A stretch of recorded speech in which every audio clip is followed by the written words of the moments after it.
Hey everyone, welcome to episode 23 of the RV Connects podcast. If you're joining us for the first time, welcome. I'm Melina, and across from me is my husband Dan. Hello. And together with our teen and tween, we are the RV Canucks, an accident-prone Griswold-style family of four who traverse North America in our travel trailer and want you to come along for the ride as we share tips, tricks, and stories to show how easy it can be to travel further on your vacations from work.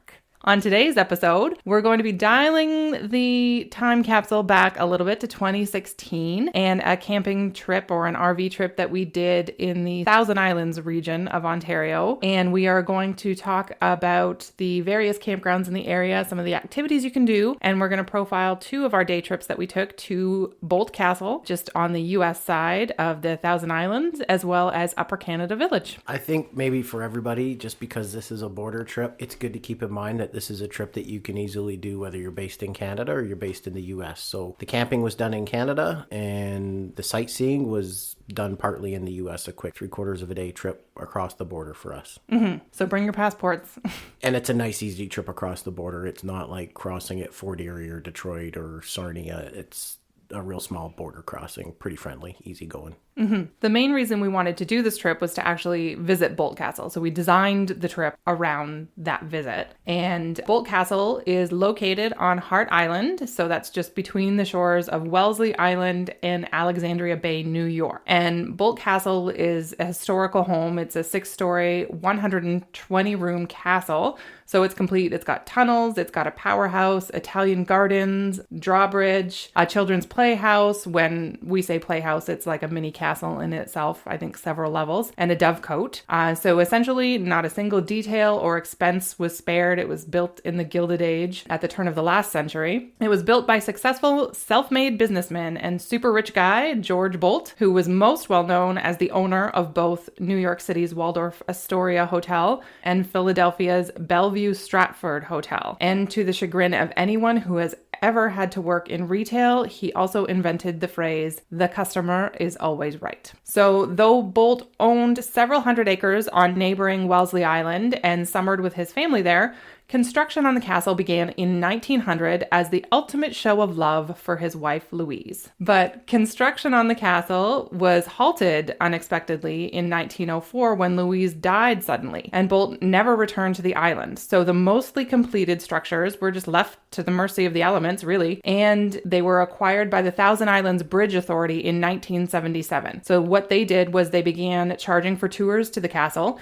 and began using the net revenues of the castle operations to continue to restore the castle and the grounds to their original state using the original castle plans. So what's great about this is that if you visited the castle in 1977, 1990, even between 2000 and I think 2014 and 2016 when we went, my parents went a couple of years ahead of us to visit. It was remarkably different than when we went. So what they do each year is when they make revenue on the castle, they put those funds back in to the castle to keep renovating it. So something, if you've been there 20 years ago and it was just moldy, broken down plaster and graffiti everywhere, you're going to return. You can return again and again to a much different property, which I think is kind of cool. And I certainly would like to go back again very soon and see how things have changed in the last 4 years even. But it's even cool if you just do a single trip once, because I think what's really cool is that you see all the stages of restoration. You see kind of the crumbling bits right through to the finished bits, and so you get to see all the work that they're putting into it, and you see all the stages of it. Mm-hmm. And I think when we went, they had a bedroom kind of on one of the upper levels where they were purposely leaving it the way they found it, so that no matter how restored the castle got, you would always see kind of in what state that they found it in. And there's also like a yacht house, which is located on Wellesley Island, just across from the castle. And that can be accessed by a free shuttle from the castle. And the shuttle over is free, but if you pay an additional sum, you can tour the yacht house and the yacht master's home, which is attached to the yacht house, which I totally recommend. And we'll go over the fees, but this visiting Boldt Castle is certainly, you don't need deep pockets to do it, which is fantastic. But inside the yacht house, there's a collection of antique wooden boats, courtesy of the Antique Boat Museum in Clayton, New York. And many of the boats there are actually from the original Boldt Castle fleet. And that includes an 1892 steam yacht, which was kind of like the hallmark of the rich and famous who kind of cruised up and down the Thousand Islands area during the Gilded Age, kind of the late 1800s and the early 1900s. So the boat keeper's cottage, or the yacht keeper's cottage, which I mentioned, in and itself, like that building fascinated me to no end because of the detail, even in this like very, industrial type building. It was meant to house a worker, and things like the living room ceiling, all of the wood strips are cut and fashioned so that they look like a ship's wheel on the ceiling of the living room, and the ornate carvings on the staircase and things. It really speaks to kind of the level of detail on the entire property overall, which I really enjoyed. And it's kind of symbolic of the area in general, because you're part of the St. Lawrence Seaway, and as much as there's tons of people doing RVing and traveling in hotels and bed and breakfast, there's a lot of people that do pleasure craft and marine trips through there as well. And so there's lots of big cool houses in the area and fancy boats and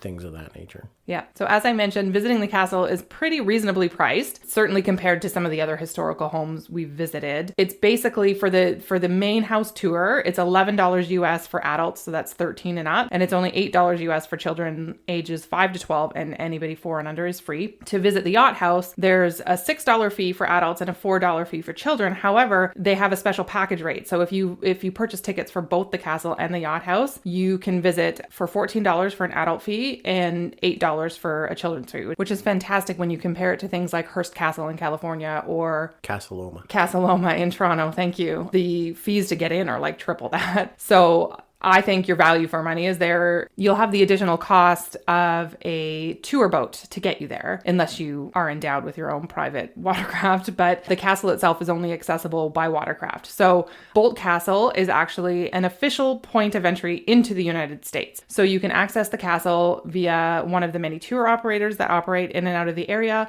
or if you do have a personal watercraft, like I said, you can dock there. There's ample parking, and then you can use that as a port of entry into the States. So like I said, don't forget your passports. When we went, what we opted to do was we drove across the border via the Thousand Islands Bridge to Alexandria Bay, which you can see the castle right from the little downtown. But Alexandria Bay itself is a super cute little harbor town. There's a ton of cute shops, restaurants, wineries, distilleries to visit in the area. And we took Uncle Sam's boat tours, which was like, 5 minutes. Was it even 10 minutes? Wasn't very long at all. It was basically just a glorified ferry that took you from the harbor in Alexandria Bay just right across to the castle. But it did circle the island a little bit, Hart Island, so you could see. But that was a really good place for us just to it was a cute little town to visit. And if you want to get a feel for the US side, there are tour boats though that come from all over the Canadian side as well. So I guess that leads us to our next category, and that's where to stay. So there is so many camping opportunities in the Thousand Islands, and in the immediate surrounding area surrounding Boldt Castle,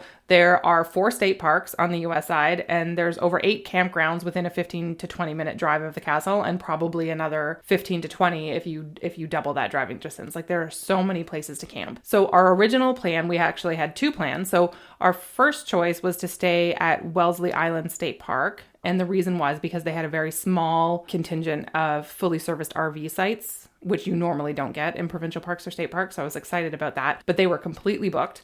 And then we decided possibly to go to the Thousand Islands Ivy League KOA, which is on the Canadian side, has fantastic rankings, but we were too cheap. And we'll talk about that a little bit later. But we ultimately decided to stay at the Ivy League campground. So that's located directly at the base of the Thousand Islands Bridge on the Canadian side, and it's operated by the St. Lawrence Parks Commission. So it's kind of like a regional campground. And the St. Lawrence Parks Commission also operates 15 other campgrounds in the immediate area. And they also run several historic sites, including Fort Henry, tours of the infamous Kingston Pen, which I'm going to digress for a little bit here. So Kingston is a city 35 minutes west of Gananoque, or 35 minutes west of the Ivy League campground. It's a fantastic day trip if you're camping in the region. Kingston Pen is like, it's our version of Alcatraz or like Sing Sing. It's our very famous prison. It was the site of the last public hanging in Canada in 1962 and has like a long and storied history. So they do tours there.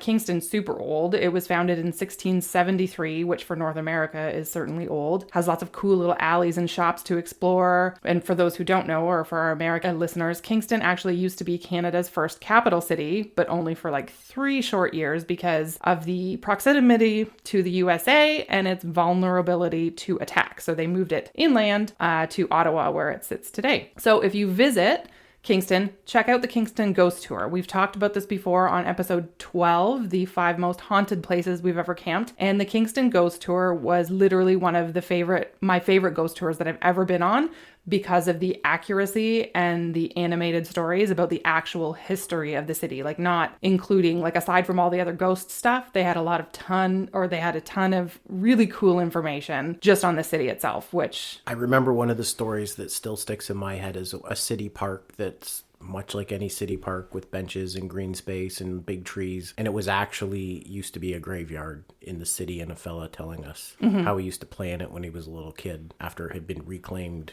as a graveyard, and I don't think they got all the pieces out, so to speak. And Kingston's also a university town, so it's pretty lively in itself. But the history of the university, there was a medical contingent to Queen's University, and they literally had to have grave security because the medical students would rob graves in Kingston way back in the day to use them in medical school. So grave robbing was like a huge issue in early Kingston. So things like that are actual history that just kind of tie into the creepy ghost thing is a pretty fantastic thing to do if you're in the area. And so it's a waterfront city right down on the water, and it's also home to not only Queen's University but Royal Military College.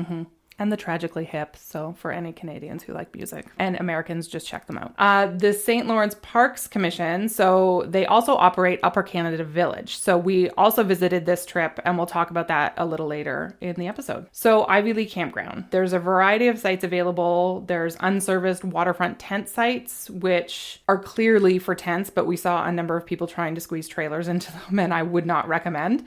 It's very rocky. There's a lot of roots coming out from trees, very unlevel sites. And there's also unserviced and partially serviced RV sites, so electricity and water only, and basic cabins to rent. So the fees range from about $40 a night for an unserviced site to $99 a night for one of the 4 cabins they have available. And operating dates are pretty typical for Ontario. May, usually Victoria Day weekend, so the May 2-4 weekend, right through to Canadian Thanksgiving in mid-October. So amenities. Do you remember much about the amenities? It has a small beach, and you have to hike underneath the Thousand Island Bridge to get to the beach. I don't remember the swimming being bad, but it's certainly not a long sandy beach. It's maybe a little bit closer to something you might think of in Northern Ontario, maybe. Yeah, I would say. Kind of. But I mean, but your kids will have fun, splash around. Yeah, it's certainly not a huge swimming beach. It was very small. Like, I'm going to say maybe 50 feet across. I could be wrong because I'm 4 years out. But I remember that it was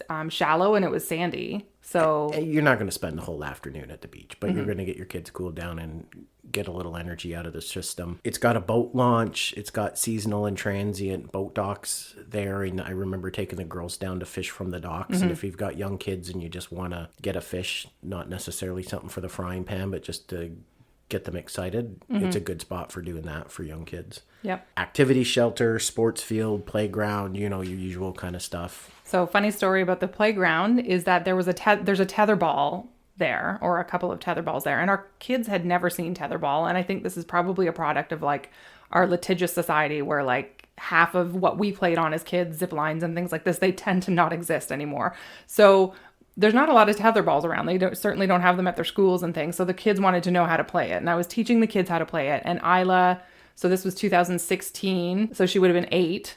And I basically smoked her in the face so hard with the tetherball that she fell over. And our kids are tough as nails, so she got up and laughed and declared it the best game she had ever played, and spent the rest of the time trying to smoke Fiona in the face with the ball. Because I think she thought that's how you played it. She seems to like that kind of stuff. She's a hockey goalie now, and she takes one off the looker at least once a week. She gets a puck right to the face. So doesn't seem to bother her. So overall impressions of Ivy Lee Campground. Coming in the front gate, I remember that it was a little tighter, not lots of space to get in the front gate and get checked in, so that was a little bit awkward. And then once you find your site, the road is a one-way road, but the sites are not all angled in such a way that if you follow the one-way road, you can easily back in, which means the one-way road really needs to be a two-way road depending on which way your site is angled. Getting into the site was fine, level, open, not tons of privacy, but like no privacy, I would say. But we were fine. I mean, hey, at the end of the day, it was a place to sleep, really, because we were doing day trips, right? Yeah, we were doing day trips. We're only there for 3-4 nights tops, probably 3 nights tops. And so, hey, if you end up with a bad campsite, it's not the end of the world. I was fine with the girls walking around and riding their bikes and stuff like that. That was fine. Never felt unsafe. I do remember one of the nights, you know, and a few weeks earlier, we had to replace the water pump in the trailer. And Melina said, we don't have any water in the trailer. And so my heart sank, only to find out that there had been some people had overstayed their welcome and that the park staff had told them to move along. However, when they decided to move along, they hopped in their really old RV, which I think they live in, and drove off. Water and power connected, which caused a major plumbing problem for the park, who had to shut the water down for a couple hours. So I forgot about that. So that was a little bit interesting. Like I said, it was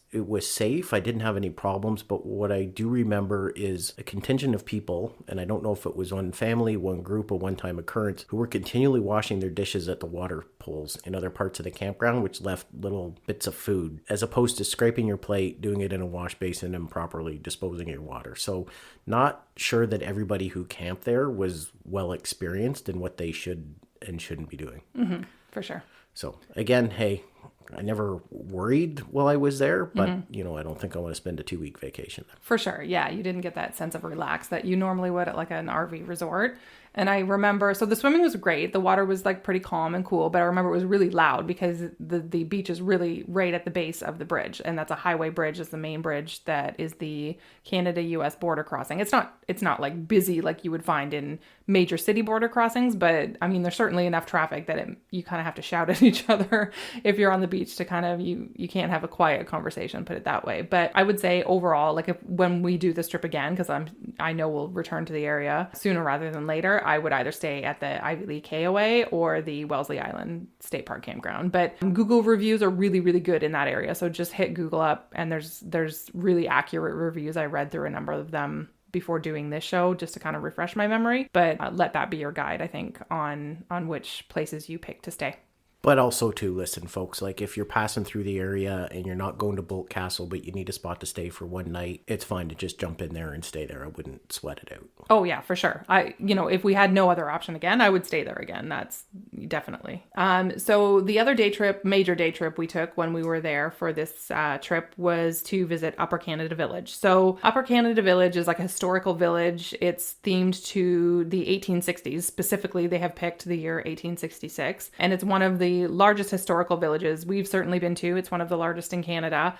There's over 40 buildings on site, arranged kind of in proper village format. So it really covers a large area. I think if you're going to do Upper Canada Village, you definitely need an entire day. I think we got there a little bit after opening and we were there for about 6 hours. And I think we still probably could have stayed a little bit longer to see everything. Like I feel like the last little bit, we kind of rushed it before they closed. So certainly give yourself a full day to visit. You'll need that. So most of the buildings, actually, interestingly enough, were all relocated there from what are known as the lost villages of the St. Lawrence. So these were from villages that were flooded to create the St. Lawrence Seaway, which is like a major shipping hub. So before that happened in the 50s, is it 50s, 60s? About that time, they relocated all the buildings over and created Upper Canada Village. So there's costumed interpreters, they have working mills, farming technique demonstrations, houses, a church, there's like a tea room, restaurant. There's camping programs for kids that are like, I believe they're overnight programs, and there's also day programs that kids can go and they dress up and they live like they were living in 1860s, which is kind of cool. So it's located right beside the Chrysler Farm War of 1812 battlefield and memorial. So there's that whole kind of swath from Gananoque all the way down past Kingston and around to like Niagara is all full of War of 1812 battlefields and sites and forts and all that kind of stuff. So it's a really interesting area to visit if you're interested in that type of thing, and on the Canada side and the US side for sure. I remember going to Upper Canada Village when I was a kid. We were probably 10, 12. We were doing a trip out east with my parents and they took us there. And I don't know if it's changed, but I remember it being the same as when I went there, at least in the experiences that we had. And if you've got hands-on kids that like to try stuff, ask questions, it's very interactive, very interpretive, lots of looking, touching, seeing how things work. They make flour on site. Kids will see how that's done. You walk from one building to the next building to the next building. Your kids are going to be tired, which is good at the end of the day. And it's not a yawner museum. It's not something that you're like, you're going to get in there and see something that stimulates you the whole way. Oh, for sure. And I think in one of the house gardens, they had a gardener there.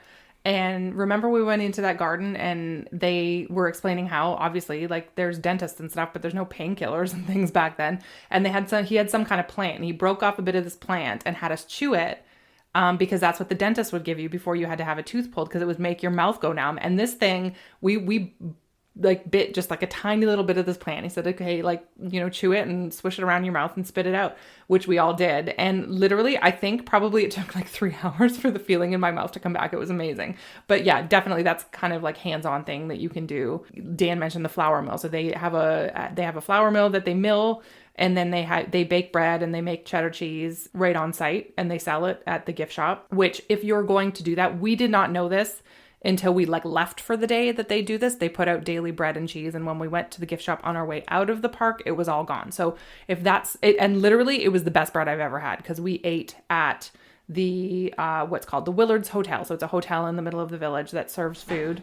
And they have the best bread I've ever tasted. And the cheese was phenomenal. But I would suggest the gift shop you can access without buying a ticket. There's a door into the parking lot. So if you're going to visit for the day, bring a cooler, maybe pick up some cheese and some bread, put it in your car, and then go in and do the tour of the village because it will not be there at the end of the day when you go out. The other thing too, I remember one of the funny stories we heard as one of the reenactors. I think it was at a print shop looking at the girls and saying, hey, if you were 6 years old, you'd have a full-time job by now. So whenever they start complaining about chores or doing schoolwork, I just remind them of that story and threaten to send them into the full-time workforce. Mm-hmm. And Upper Canada Village is where I picked up one of my pieces of useless knowledge that I bring out at parties about cheddar cheese and why it's orange. And the reason is because that obviously Canada was British back in the day, right? Cheddar cheese from Britain, like cheddar cheese is naturally cream colored, like it's not orange, but they were really trying to push British cheddar.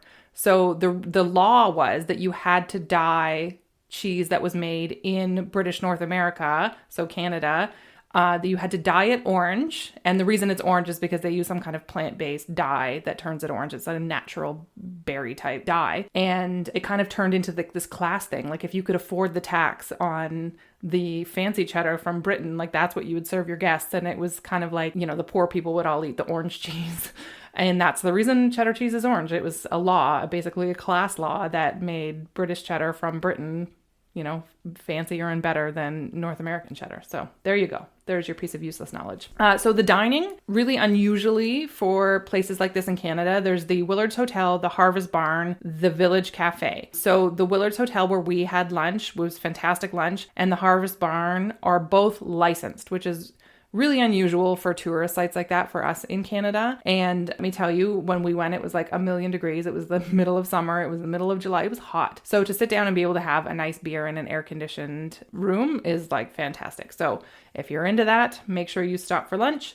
They also sell beaver tails there, which for our American listeners, I guess is like the Canadian version of a churro. It's like our national dessert, or like an elephant ear. I'm sure they have those in the States, where it's just kind of like fried dough with like... kind of like a big donut. Yeah, like a big flat donut with lots of sugar on it, and you can put Nutella on it and cinnamon and all kinds of stuff, but they're fantastic. So one other thing I wanted to mention about Upper Canada Village, they have a ton of events going on through the year, and they also have like a log cabin within the bounds of the park, just one, that's available for overnight guests. So if you book an overnight there, you have to also book park tickets, but you can stay overnight inside the village overnight, which I think is really neat and really cool and something to check out if you're looking for something different. Sometimes when we go RV camping, we leave our RV and we'll go to a hotel nearby just for a treat like we did in California. So if you're looking for something cool, that's something neat as well. Sounds spooky. It's not spooky. It looks really cool, actually. Okay. Well, on that note, we will talk to you again in 2 weeks, where we are hopefully getting a little bit closer to spring weather, and we are going to talk about the best and easiest ways to de-winterize your trailer. Bye-bye.